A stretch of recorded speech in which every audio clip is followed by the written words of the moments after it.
Hi good evening বন্ধুসকল। আনদিনা আৰু আজি আকৌ আহিলোঁ এটা নতুন কবিতা লৈ। শুনকচোন কবিতাটো কেনে লাগে। কবিতাৰ শিৰোনাম অসভ্য পৰিচয়। অসভ্য পৰিচয়। শুনকচোন বাৰু। ভেৰণীয়া বাঘে আজি অসমখন ভৰিছে, বাকী নাই জান জুৰিৰ পাৰ। পোহনীয়া শিয়ালে মাংসৰ টুকুৰা লৈ মন্দিৰ মছজিদ কৰিছে একেকাৰ। পশ্চিমীয়া শিয়ালে আহি দিনতেই টিঘিল ঘিলাই, ঢাকন খুলি পাকঘৰত খায়। বাউণ্ডৰীত নাই গেট, দুৱাৰত নাই কেও, তাৰ বাবে জগৰীয়া কোন আহায়।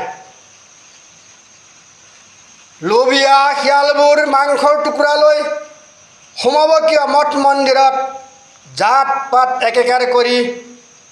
ৰাজহাড়কো কামোৰা উন্মত্ত বিষধাৰী জাক, এই কোন অসভ্য সভ্যতাৰ পৰিচয়, জাতিৰ অন্তৰায় মাথো।